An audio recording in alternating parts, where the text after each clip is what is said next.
Welcome to The Leaders Who Care, a podcast powered by Dynamis Group. We are here to give the stage and support to those committed to create a positive and lasting impact, way beyond the profits and margins, the leaders of the world who care for others and serve a bigger purpose. Join us on the journey of creating a better, more caring world. And now to your host, Marian Temelkov.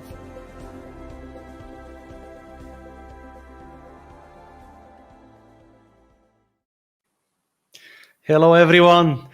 Today is a very special moment of the Leaders Who Care. As most of you know, we're on a mission to find the most caring leaders of every corner of the world. And I'm really honored and privileged today to have a very special guest, one of our most caring and servant leaders of our lifetime. And today I have the privilege to welcome Howard Behar. Howard, thank you so much for making the time and joining us today. Welcome. Thank you. Thank you for having me. I appreciate it. Howard, I'm sure there are people that know you well and there are people who do not know you. And this is the purpose of today's episode, to really share your story and really what you actually have done. I know some of the things you've been doing and really making that positive impact. If you would share a brief introduction, Howard, who is Howard Behar? Starting with your kind of summary of your initial journey, and what is your connection to Starbucks? Starting from that, and of course, talking a little bit about today. That would be a great beginning. Well, I'm the son of two immigrants. My father was born in Bulgaria in 1895 and came to Seattle in 1915 alone, left his family behind, and my mother came in 1919 from Latvia. So I grew up with the immigrant mentality. Work hard, care about the people that you're serving, and family is everything. And so that's what I carried on in my business life. And at the time, servant leadership was not even, those were not words that were in my lexicon. I had never heard those words. And it wasn't until I was in my mid-20s that I heard the word servant leadership from a man named Robert Greenleaf, who basically didn't create the practice, but created the idea of what to call it, servant leadership. And so that journey began in my mid-20s, and I've been a learner ever since. I wasn't a conscious competent at that time. I was an unconscious competent. I treated people well because I loved people and I like to be around people. But I didn't really understand what those words really meant until I got into my 30s, as I became a good student of servant leadership and Robert Greenleaf and many other people that followed his ideas. So I grew up in retail. That's what I spent pretty much either retail or consumer goods. I spent my whole life doing that, which requires that you care about people, because everything I was doing was touching people every day. It was not on the internet. It was face to face. Well, we're all face to face, but it was actually could reach out and grab a hand or a hug and create a relationship with another human being, and that's what I've done. And so I got to Starbucks in 1989 on a fluke. I was actually trying to buy my own business, and I ran into this young guy named Howard Schultz, who had just purchased Starbucks from its original founders in Seattle. And at the time, there were about 6 stores. When I joined, there were 28 stores. And Howard extended an invitation for me to join Starbucks, but that dance took a year. When I first met Howard, he had a long list of things that he wanted. And the first thing was a college degree, which I don't have. The second thing, he wanted somebody with food service experience. I didn't have that either. And finally, we got to number 10, can I breathe? I could do that. And so that's how the relationship started. And a year later, I hadn't found a business to buy yet, and he hadn't found somebody to fill the position that he wanted to fill. And I said, can I work in the company for a week before you hire me? I'll work for free. And so I like to work in the stores for a couple of days, and in the coffee roasting plant for a few days, and on the trucks for a few days. And so I did that.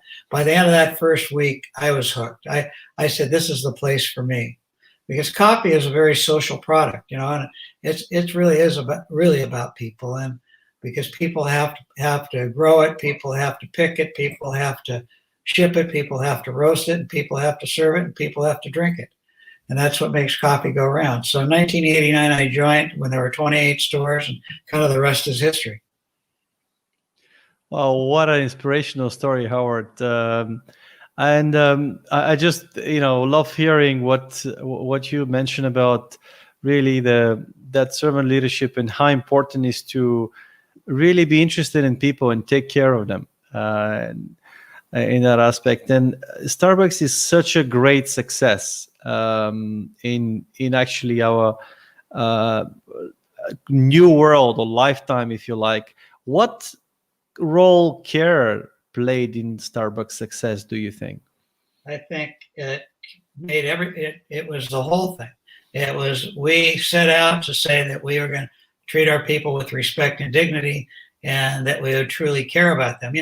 Care is an interesting word because, 100 people might say, I care, but there aren't 100 people that back that up with action.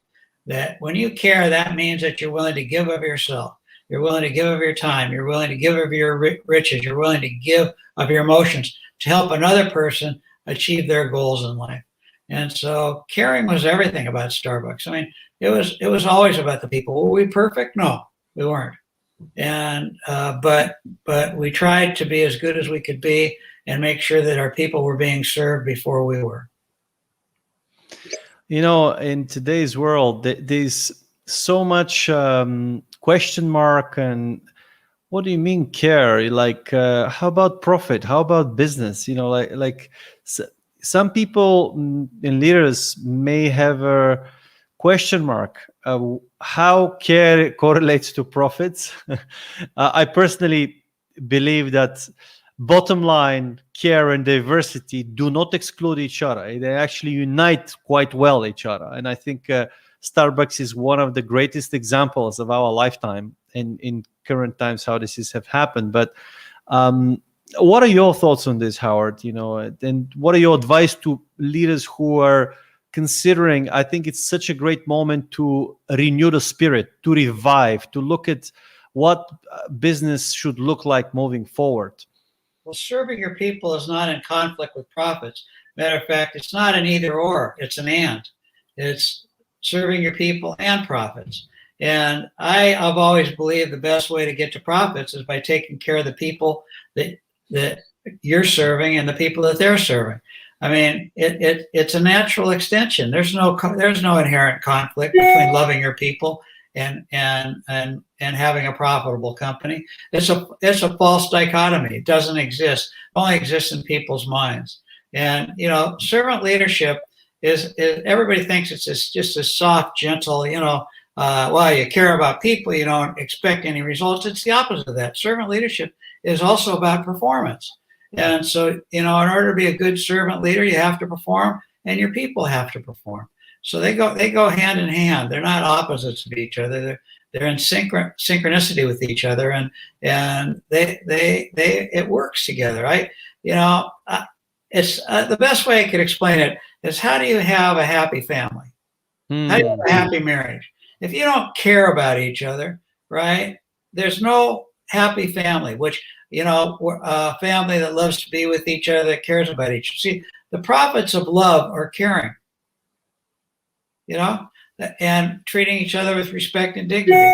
So in a family situation, right, if you don't serve your kids, care about your kids, right, then they don't want to serve you, right? They just copy what they see in you. When you love them unconditionally, they love you back unconditionally. That love back is your profits of loving.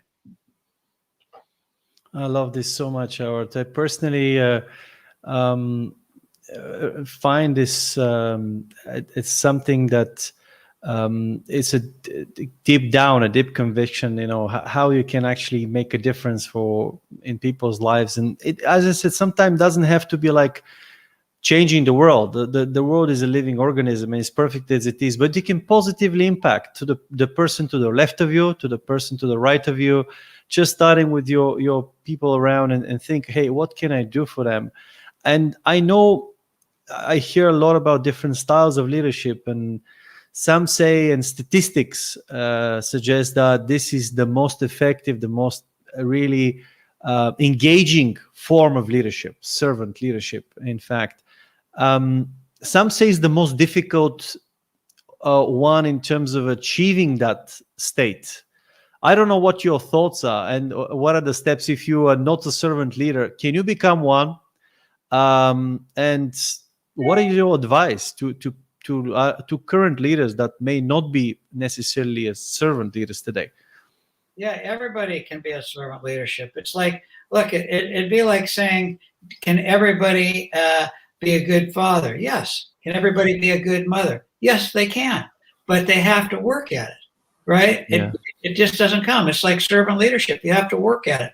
You have to understand that when you serve others and help others achieve what they want out of their lives, then they want to help you. It's as natural as the natural world.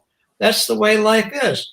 And so I don't think it's hard. I think we make it hard, right? Because we grow up thinking that when we become the boss, then we get to tell everybody what to do, and they're supposed to serve us. And that's not really the way that it works. You know, you get what you put out. That's just as easy as it is. And if you put out love, caring, respect, dignity, trust, that's what you get back. Not always. You don't always get payback for being a servant leader, but that's not the point. Servant leadership isn't about business. It's a way of life. It's a way of living. It's how your marriage works. It's how you treat your kids. It's how you treat the world in which you live.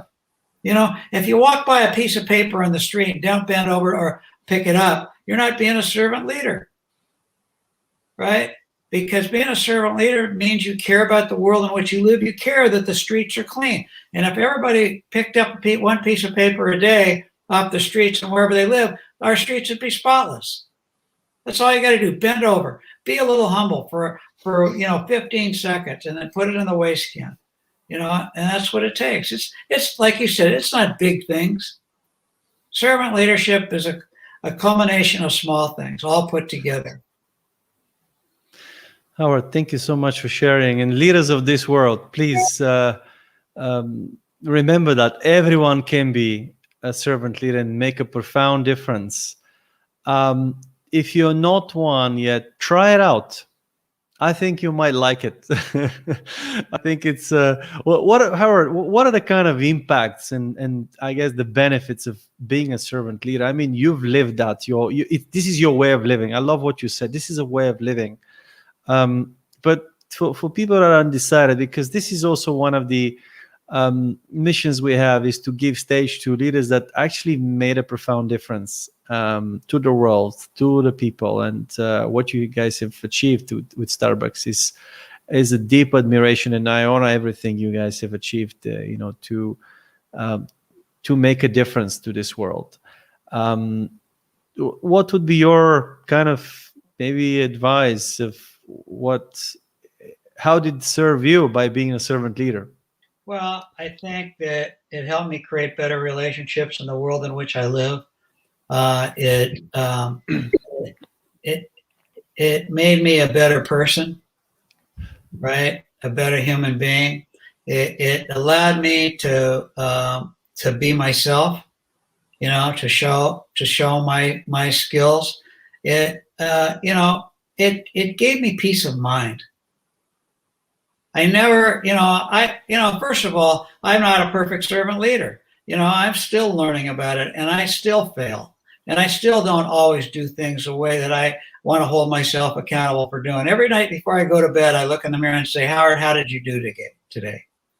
And, some days, I do well. Some days I don't do so well. I have a personal mission statement. It goes like this. Every day I want to nurture and inspire the human spirit, beginning with myself first and then for others. What I've learned is if I'm not okay with me, it's very difficult to serve others. And so I have to make sure that I'm okay with me. I'm healthy. I'm physically healthy. I'm emotionally healthy. You know, my mind is clear, and that I'm clear about who I am. And so I have written down my core values. I have a written mission statement, and I have a written what I call my 6 Ps, which is how I live my life. And you know, it has worked for me. And I've been around business now for over 60 years. I have worked full time pretty much since I was 18 years old. That's about, I'm 57 or 77, so that's about 60 years. So I've seen the difference between autocratic leadership, I've seen them all, right? And I can just tell you, what really works over the long term is servant leadership. Now, you don't have to call it servant leadership. You don't have to call it servant leadership. You can call it trusting leadership, transformational leadership. You could call it caring leadership. You could, whatever you want to call it. But at the end of the day, it's about taking care of your people, not building your business on the backs of your people, but building your business with your people. You know, doing the things that help them be whole human beings, helping them grow as human beings, helping them to get what they want out of their lives, and then they'll help you. And there's no other way around. That's the only way you get there. I mean, autocrats can get results for a short period of time, right? Because, you know, they can beat people up. I mean, you know, you can hold a whip over somebody's head and snap that whip and get people to perform for a while, but they're not doing it because they love you or they love what you're doing. Think of all leaders around the world that have been autocratic leaders, right? And, you know, the only way they survive is by holding a whip. They become police states, right? And that's how they keep the peace, is they force people to do things. You know, when you get people to want to do them, then you create a system that carries on. This is such a great advice for 60 years of really psycho Howard. This is wow. And you mentioned autocratic leadership. What other types of leadership you have seen throughout your life experience? You know, I guess you can call it many different names, but you know, clearly you've mentioned that if you taking care of others, you know, you can, everything else would take care of itself. From what you're saying. Yeah, you know, the military at the beginning was always a top down, right? Yeah. Do it. Go climb that mountain, and here's how you climb it, and don't fail. Now military leadership is, there's a mountain, here's why we want to get to the top of the mountain, figure out how to get there, and let me know when you've achieved it. Totally different way of military leadership. It's been the same in the business world, right? Autocratic leaders who have the whip, they crack the whip, get this done, these are the results you have to get tomorrow. Don't give me any excuses, and if you can't make it, get out of here, right? Servant leaders, on the other hand, right, they say, just like the military, here's what we are trying to do. Here's why we're trying to do it. Here's some ideas. Here's some people you can talk to about how to do this job and get to the top of the mountain. And let me know how I can help. Very different. And you know, someone said to me, like, a great way to measure how well you do in your leadership is what people talk about you when they're with their closest, when they're with their family. Do they say, you know, he's a great leader, he cares, or do they say he's whatever, you know, in kind of a negative? So I think you kind of mentioned that well. And I love what you just said earlier, like you got to take care of yourself and then you can nurture, you know, the human spirit and make a difference. Howard, how do you take care of yourself? You're 77 and you've had such a long experience. What are your secrets to keep you nurtured, your human spirit, your body? What are your ways of taking care of your well-being? Well, you know, first of all, I try to be passionate about my life and the things that I do, because everything I do has to have meaning. I have to have a purpose greater than myself. And what I found is when I'm always focused on that purpose that's greater than myself, I may get tired, but I'll never burn out. I may have to, I'll never burn out. And so, how do I take care of myself? First of all, emotionally, that's the most difficult thing, is being okay with me. And it hasn't always been easy. I went through a severe depression for a couple of years after I left Starbucks, trying to figure out who I was again. And so I had to pull out of that. It wasn't easy to do that, but finally I did. And I'd like to tell you I go out and run 10 miles every day. I don't, I can be a slug sometimes, but I have high energy. I always try to be around people, and particularly positive people that I want to associate with. Again, I always try to focus on something that's bigger than me. I always am trying to help somebody. And that keeps me alive. That's what I found out. I retired from Starbucks, but retired is the wrong word. My life's work is still my life's work. My life's work was Starbucks and how I treated people at Starbucks. Now my life's work is outside of Starbucks. I don't have this business that I run. I don't have a team of people that, I work with every day, but I get to talk with people like you. I get to, I write books. I'm still on boards. I have a great spouse, great wife who keeps me going. And, I have 6 grandchildren. So that takes a lot of energy to do that. But I try to stay positive and try to, not always am I. I'm not a perfect human being. I'm a work in progress. I like to say I'm a human becomingness. I'm not a human being. I love that. Hopefully one of these days I'll get there. Well, Howard, thank you for being so really open and humble at the same time, and just sharing what really goes on. You mentioned, of course, it was a difficult moment. I guess coming from, when you joined Starbucks at what you mentioned, 28 stores, and when you left, when did you leave Starbucks, and what? I stayed 21 years. I was on the board for 12, and when we went from 28 to 15,000 stores by the time I fully retired. Wow. And so it was a fast journey. Let me tell you, it took a lot of energy. I traveled 70% of the time internationally the last 5 years. And so I was gone a lot, and I wasn't a spring chicken. I was getting older, and it took a lot of energy to do that, but I loved it. I loved it primarily because of the people, not because opening another store. After you open, 10,000 stores, it's another store.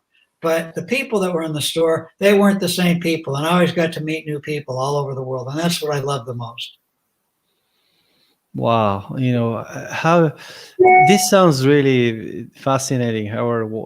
And if you just talk a little bit about the last 5 years of Starbucks, and you mentioned you opened so many stores. Well, first of all, how do you do that? That's incredible success. I mean, it's like that scalability. A lot of businesses fail from a startup, and they never make it to really that to grow first. Never mind to reach that level of global reach of 15,000 stores. By the time you've left.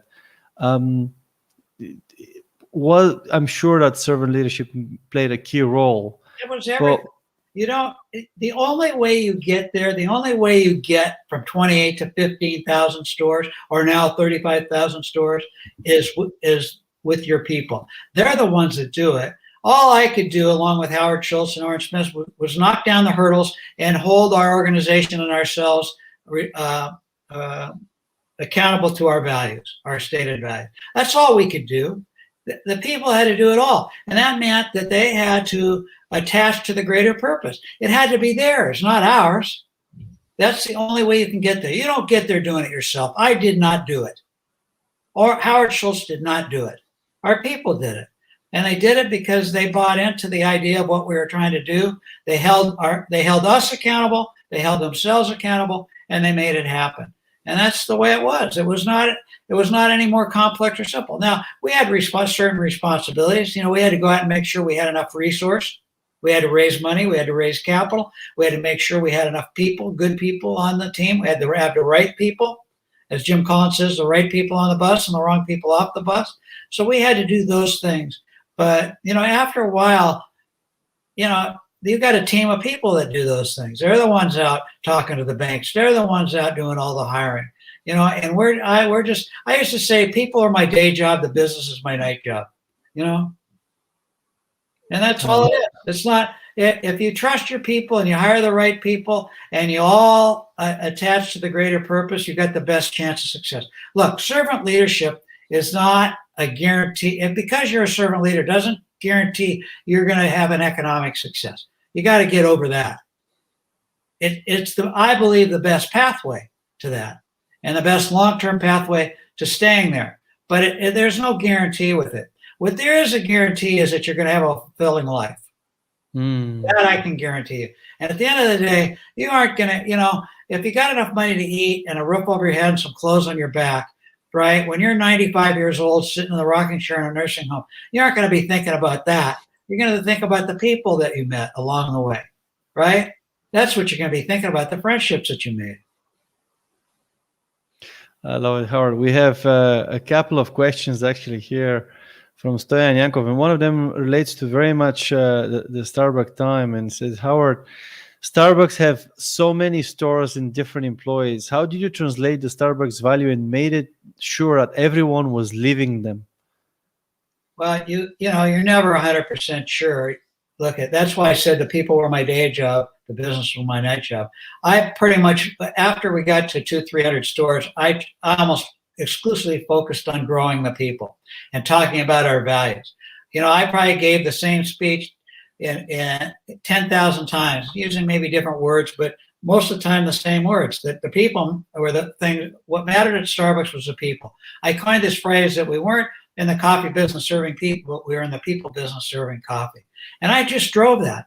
You know, I remember I was at an executive, we were having a meeting about leadership meeting, and I was talking about that we all have to care. And somebody stood up and said, Howard, with all these people, how can we possibly expect them all to care? And I looked back at that person, I said, how can we possibly not?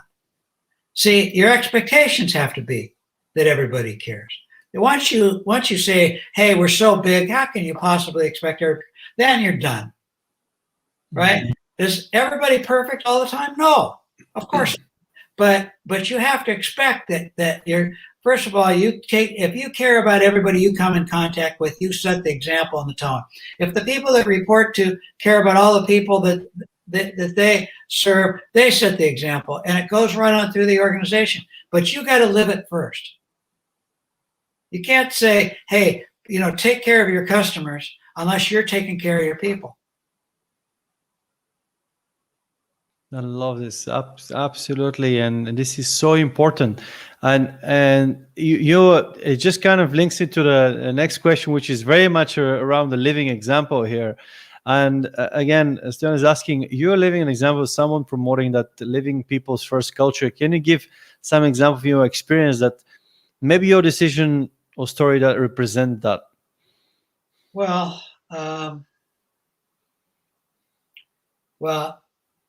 I'll give you a story about Howard Schultz. Okay, so I'm with the Starbucks for 3 months, and I get a call from one of our store managers in Seattle who had been with the company a few years before I had been with the company, and Howard happened to know him and had a relationship with him. So I get a call, and I you know, trying to be a good executive, I said, well, his name was Jim. I said, Jim, what can I do for you? Is there something that I can help you with? He said, no, I really like to see both you and Howard at the same time, the other Howard.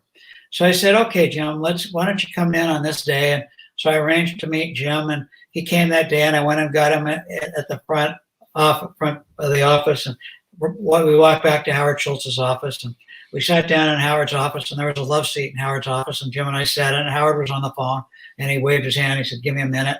And so Jim and I were just making small talk, and Howard got off the phone, and Howard got up and hugged Jim and said, great to see you, of course, and then sat down. And I'm kind of an A-type personality, so I wanted to get on with this. What is it that Jim would like? So I said, Jim, what can we do for you? You know, I was sorry that I asked the question in one sense. And Jim just looked at Howard, and he looked at me, he said, I need to tell you both that I have AIDS and I'm dying. Now, this was in the late 80s. So we didn't know a lot about AIDS at that time. You know, we knew some things, but not a lot. And I looked down, I'm thinking to myself, should I slide over a little bit? Is this catchy, you know? how foolish I was, but I didn't know anything, you know. And so Howard just looked at Jim and he said, Jim, what can we do for you? How can we help you? And Jim said, you know, Howard, you know, I don't know what's going to happen, how long I'm going to live, but I'd like to work as long as I can work. Without a blink of the eye, Howard said, Jim, you can work as long as you want to work. Now remember, AIDS, we didn't know, could you transfer it into a cup of coffee or anything? But no, Howard said, you can work as long as you can work, as long as you want to work. And then Howard asked him a question. He said, Jim, what are you going to do when you can't work anymore? How are you going to support yourself? And Jim said, well, there's some agencies being developed around the Seattle area to take care of people with AIDS that can't work any longer for economic support. And Howard said, absolutely not, Jim. We will pay you your salary as long as you're alive. You will receive your monthly paycheck from us as long as you're alive. And then Howard said, what are you going to do about your health care? Because we gave health care to everybody in the company, by the way. Part-time workers, everybody got the same health care, whether you're the CEO or the board. So, and Jim said gave the same answer, that there are organizations that were providing the health care. And Howard said, no, you will be covered by our health care until you pass away. Now, we had no idea what that was going to cost. You know, you don't know what that costs. See, caring isn't for free.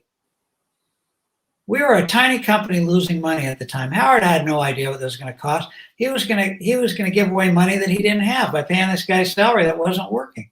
But he said, we're going to do it anyway. He would figure it out. He was going to give that person health insurance, going to cover all the costs, which were horrendous in those times for somebody that had AIDS. And so, you know, Jim lived for not quite a year longer. And that whole time we paid all his health care. We supported him emotionally, and we paid all his wages when he couldn't work. So that's what caring is about. Now, sometimes it's fortunately not as big as that. Sometimes it's just small things, right? Somebody needs, you know, some help with something, needs some coaching or whatever it happens to be. But, you know, this was a bigger one that it set them, you know, from that day forward, I knew that at Starbucks, I could do anything I needed to do to take care of another human being. Wow. This is I don't know what to say. I mean, what an act of kindness, you know, what a kind of a deep care. Well, what else is there? That's what we do as human beings. We help each other as best as we can. So, you know, if you can't afford to do something like that, then what can you do emotionally? How can you go out and help that person get the resources? You don't have to have it all yourself. No, thank you for sharing that example, Howard. Wow, this is really very inspirational. And I mean, looking forward, I mean, personally, as a very natural optimist and positive person, I'm very hopeful for the future, and I think there's a lot of great things coming, despite the difficult times we lived in. Yeah. And so many people have lost their lives and closest. When such a big loss happened, a lot of goodness is coming our way to balance this out. That's how the world works. That's how God is designed us. And I'm just thinking, you know, you mentioned something about a period after Starbucks, which I want to touch on a little bit, of how did you overcome that? Because it's about overcoming adversity, and that maybe period for you could help others that may be currently going through difficult times or adverse times. And what helped you to overcome? What is your advice in current moments for people that may go through tough times? Well, you know, it wasn't tough times economically. I had food on the table. I didn't have all my physical needs were being met, but my emotional needs weren't being met. And it was my fault. I used to tell people at Starbucks, you are not Starbucks and Starbucks is not you. You were a whole person before you came to Starbucks. When you leave Starbucks, you'll be a whole person. Hopefully have gained some experience, but you're still you, hopefully. Well, I fell into the trap of, I lost sight of who I was. I was so enmeshed in Starbucks and what was going on in Starbucks that when I left, I just lost myself. All of a sudden I was, you know, without what I thought was greater purpose. And I went to counselors, I went to psychologists, psychiatrists, I went to get help. But, you know, I kind of inched my way back, but I didn't get fully back until one day I was laying on my sofa, almost thinking that my life wasn't worth living. And these words came into my head. Howard, your life's work is still your life's work. Your life's work is still your life's work. See, I had confused my role at Starbucks with my life's work, with my work at Starbucks, with my core purpose at Starbucks. My core purpose was to serve others. Well, that doesn't change because you retire. And, I was laying there and all of a sudden I said, yeah, that's true. My life's work is still my life's work. And about 3 weeks later, I came out of it. It was amazing how fast I came out. And I had to decide, how was I going to do that? But my life's work stayed that way. And it's been that way ever since. So it's been, 10 years since I've been gone. And that's what I've done. And that's, don't ever forget you are still you when no matter what you're doing, you need to be you. And I was about serving others, and I had forgotten that. It wasn't that I wasn't doing it, but I forgot that was who I was, and that was what my life's work was. And so, try to look for that. What is your real reason for being? What's your greater purpose in life? Because that's what should drive you. No matter where you work, no matter what you're doing, it still has to be the thing that drives you. And I was fortunate because Starbucks was about people, and I helped make it about people, but it was really about people. And so that was my life's work with inside of Starbucks. It fulfilled my greater purpose ambitions. And afterwards, when I finally figured it out, it did. But I was really depressed. It was not easy. I always wonder, because you were pretty much one of the key leaders, behind Starbucks really growth, success, and I guess when you moved out of Starbucks, it was not easy. A lot of especially for so many years, in that kind of really time you spent. And I always wonder, what do you do after being in such a high position? How do you find a greater purpose? Or if you've been the president of the United States of America, what do you do after that? That's the most, in my mind, one of the most powerful position to be in the world. What else could be, behind that, in that sense? Well, I think it's just what I said. I think that the great presidents have gone out and served others. Look at Jimmy Carter. He might not have been at the time thought of as a great president, but look what he did after he left the presidency. Right? I mean, incredible. There haven't been a lot that have done that. I would say that George Bush has been pretty good. Both Bushes were pretty good after they left the presidency. They didn't get in the way of the other president. I think that Bill Clinton, and I'm not saying you should agree with these people politically. I'm just talking about what they did afterwards. Bill Clinton started a foundation trying to do good around the world. I think Donald Trump is not. I think he's living his after presidency like he lived his presidency, that it was all about me, and not about we. And so you see that, I'd call that a failure, no matter how much he's made. But I think people that really understand who they are and why they're here, just because they don't have power anymore, the power of the presidency or the power of whatever you're doing, doesn't mean you should stop trying to help the world be a better place. I think the biggest issue we have faced over this last, I'm going to call them almost 5 years now, has been the country. Trump gave permission to the country to say it's about me, not we. And what we're seeing going through this whole COVID thing with people not wanting to get shots, that's about me, not we. You don't get a shot because it's going to help you. You get a shot because it's going to help somebody else. If you believe in God, right? I don't care what your religion is. If you believe in Jesus, Muhammad, if you believe in whatever it is, right? All three of those people talked about serving others. All three of those people talked about that it was not about me, it was about we. So you can't say that, that I am religious or that I am spiritual if you don't care about we first. If you care about me first, this is what I want to do. This is about me. I don't want to share. and I'm not talking about liberal or conservative, you know, I'm talking about human beings serving other human beings. No, thank you for sharing this, Howard. It's so helpful to not, after being in such a kind of powerful role and position, one of the most important thing is to make sure that you continue to serve others. That's been, I guess, stay core or honest to your servant, to your values, to making a positive difference. You know, I want to give you a story. So when Robert Greenleaf, how he came about the idea of servant leadership was this.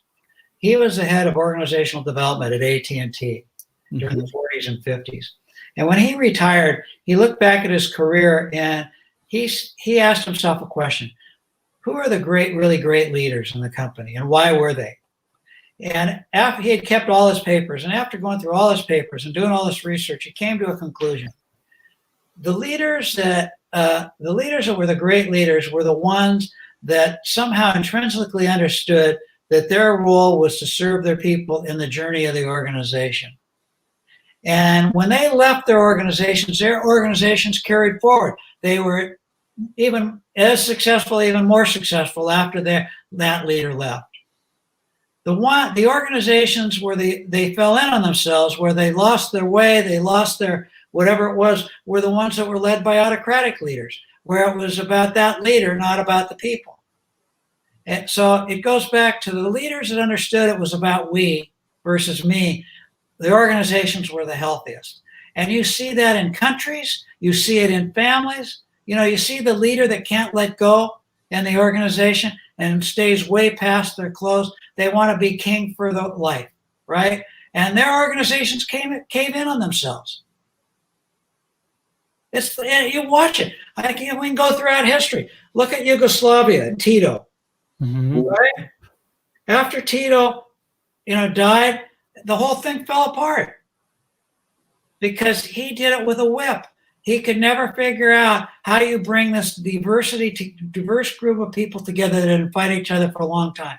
How did you do that? How do you do that? It's not easy, but he'd have been better off doing that because everything that he worked for was destroyed in one fell swoop when he left. No, absolutely, and this is kind of, I guess, how you measure success as well.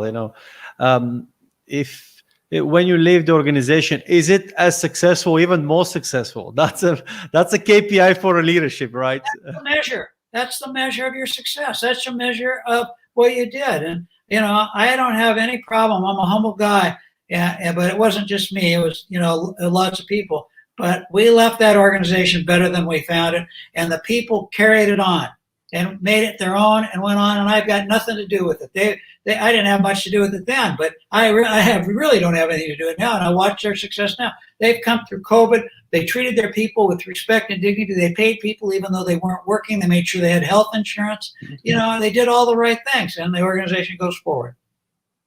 Yeah, I love that. Howard, I have another important question I wanted to ask from somebody that you already know, and Ara Mariston. She's asking you, achievement versus fulfillment. Can we do both? And do we have to sacrifice one over the other? Or can we find balance and have an abundant life in all areas? What has worked for you? Yeah, let's get rid of that word balance. Let's talk about integration. You integrate all parts of your life, right? Your work, your personal life, your spiritual life. So what I call living your life wearing one hat. Who you are is who you are. Your values are the same no matter where you are. Your greater purpose is the same no matter where you are. Yes, absolutely. You can live a life of abundance. You can get performance and fulfillment at the same time. Absolutely. You can achieve and still have fulfillment. Yeah. Matter of fact, it's not and or, it's and. Absolutely. They go together. They're not opposites of each other. Oh, I love that. And everything is about money, then maybe, I don't know. But if you can get all the money you need by taking care of others.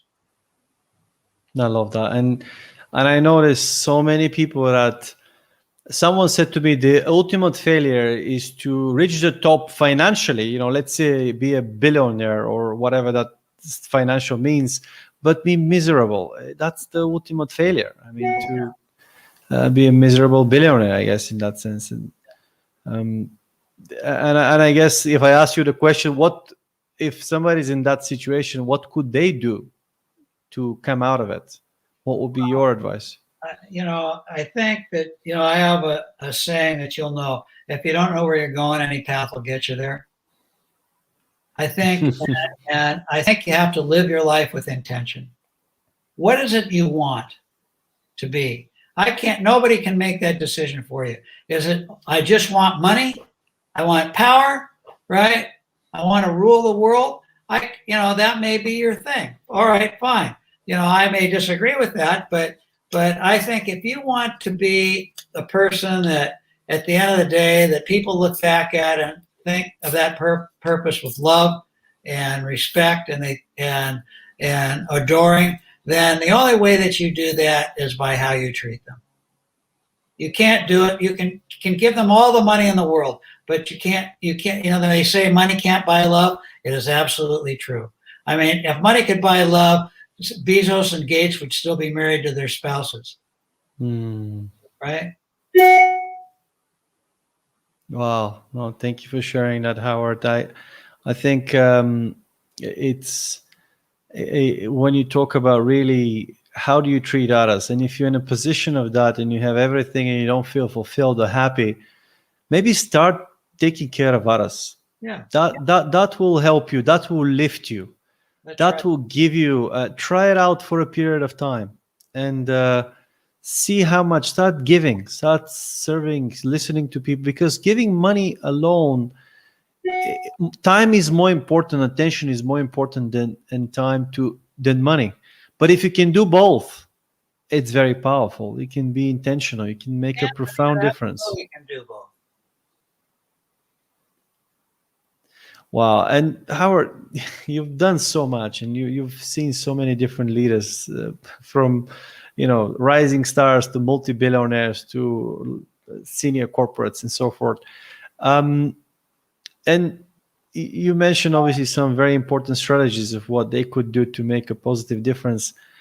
I'm just kind of thinking of those people that sometimes it's not easy for them as well, because they have so much, they've achieved so much and they've done. And it's probably a very lonely place sometimes. If they've not taken care of the forest, as we say, and the forest being the people, they might feel very lonely. And sometimes there was this concept, the survival of the fittest, which I believe goes against humanity, in fact, because you can survive and be the fittest, but these. Eventually, somebody's going to has a bigger gun than you and is going to blow your head off. Eventually, somebody always has a bigger gun. They have a bigger bow and arrow, and so eventually you go from being the hunter to being the hunted. Absolutely, and and at the same time, or you might get depressed and say you feel lonely. There's no one left. Why do people at the end of life not say, "I wish I'd have worked more hours"? They're at their end of their life. Why does everybody at their end of their life start praying to God? Not everybody. Why do people at their end of their lives all of a sudden find God? Right? There's a reason for that. Right? And they're looking for forgiveness for all the things that they weren't.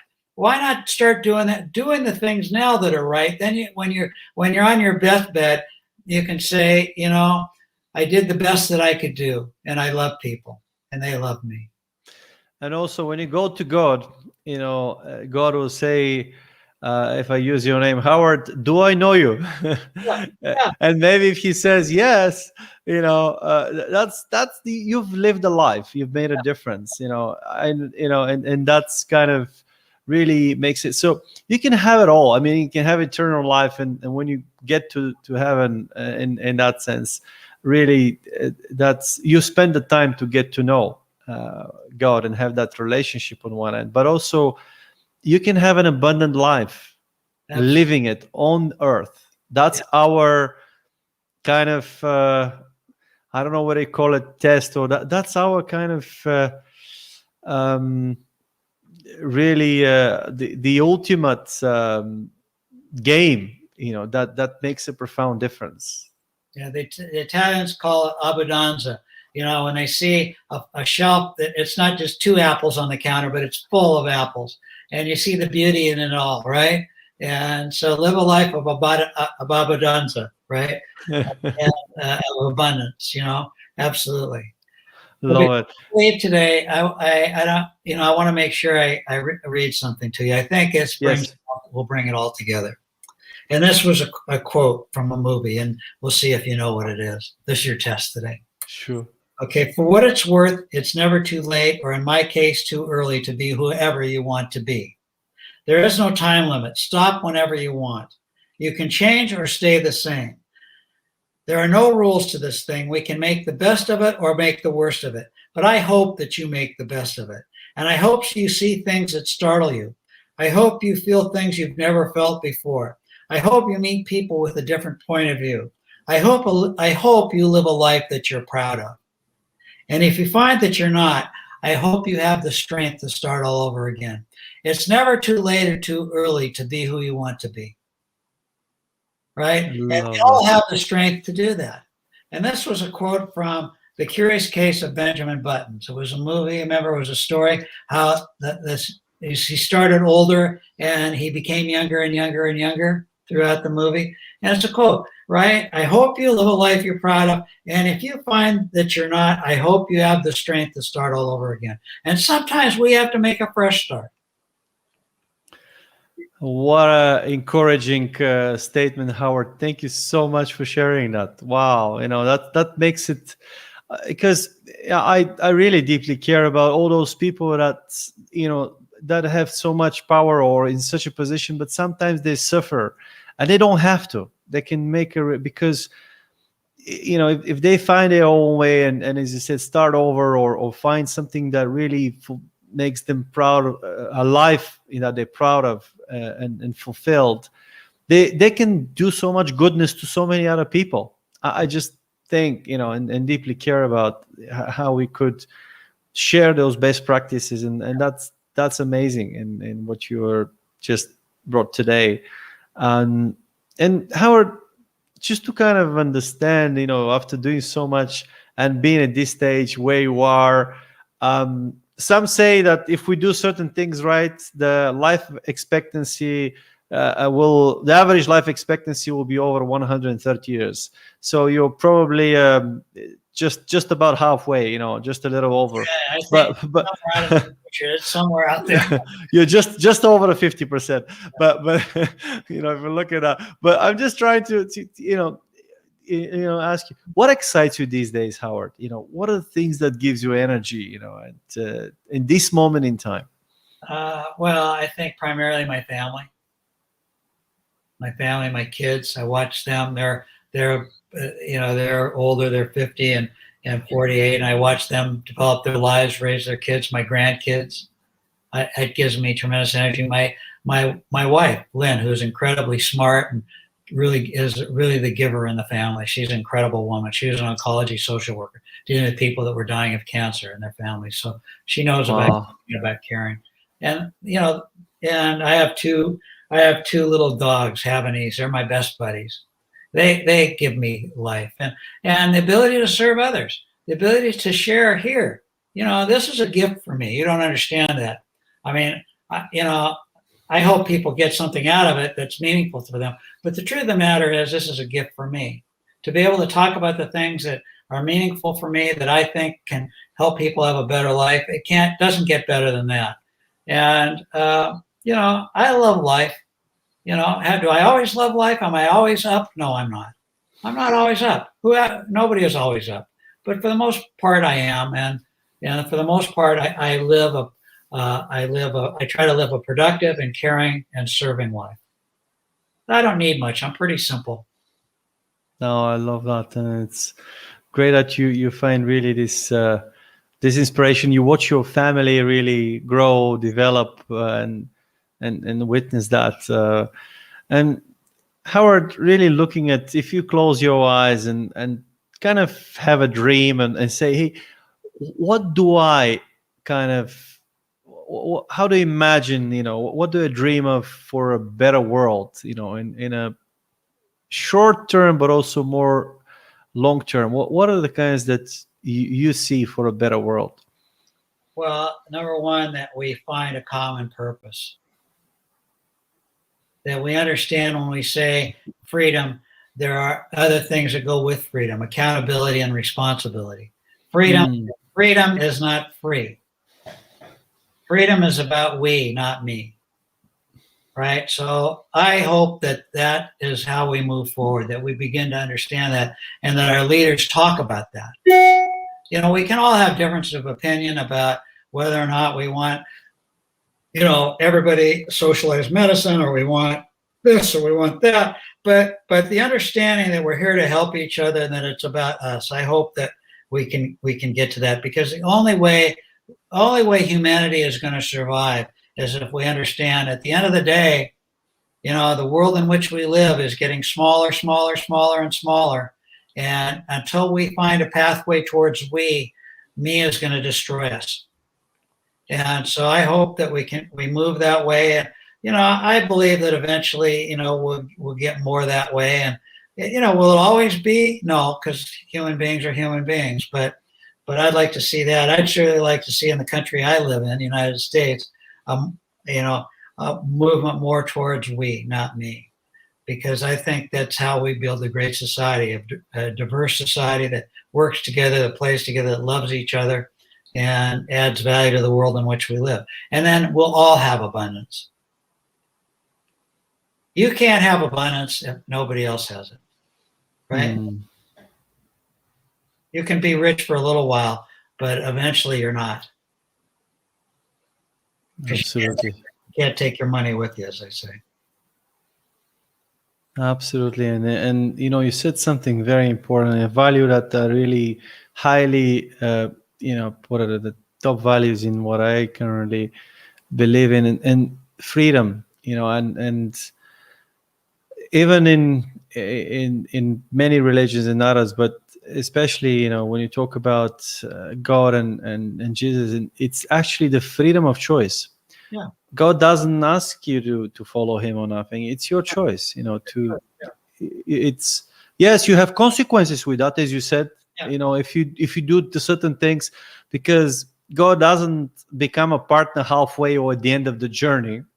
If you don't put God first, clearly, I personally believe everything will fail at some point. But, and if, however, when you get stuff and you say, hey, God, please help me, God will let you get the consequence. And then later on, if you maybe start over again, maybe it's a different story in that. That's why you said it well at the end. Why at the end of the life, they ask for God, and I guess your message, and I love what you just said, you don't have to wait until the end of your life. No. Start over today.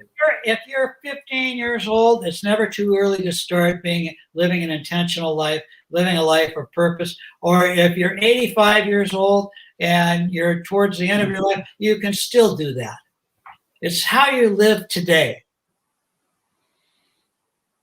What did I do today to improve somebody else's life or improve the world in which you live? Look, I have this little habit, a game I play with myself. I try not to walk by a piece of paper on the street without picking it up and putting it in the garbage can. Now, it's kind of a humbling experience to bend over and show my big fat butt while I'm picking up off the street. People look at it like you're weird. Who's this guy picking stuff off the street? But, like I said before, if everybody picked up a piece of paper off the street, we'd have clean streets, right? But you gotta humble yourself to do it. You got to say, my freedom depends on me taking care of we. Well, you just mentioned that example so many times, and I have blessed to have a son, and every time we're out there, and since I've been doing it, and he started doing it himself, and now when he's with other friends, now the children kind of go and compete who's going to pick up the trash or the can and put it in the bin, in that sense. When I see that, it's like so nice, because it's contagious. So one kind of act of kindness, it's kind of can goodness. My wife says goodness brings goodness, so it's like it spreads, and the opposite is valid, I guess, too. But I'm just kind of thinking of what you just said, that when you start doing that, and I don't know who and what will impact through this episode, but even if one person's actually takes something positive away from this, we've made a difference. Yeah. And that, so it's not about really changing the world. It's more of the world is a living organism, but as you said, it's making a positive difference. That is, and having that fulfillment for you deep down, and say, hey, you know what, that and I know that taking care of others, making really this acts of kindness makes a difference. You kind of feel better.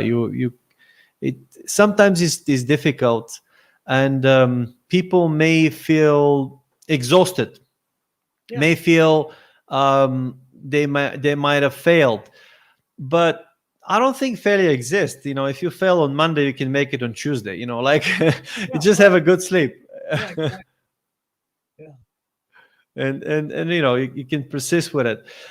Howard, I cannot thank you enough. I really honor what you really do, and I'm so grateful that we had a chance to really have this discussion today, because as someone that truly believes that servant leadership is something that is a way of living that I think can bring so much goodness to the world, and a great believer of it.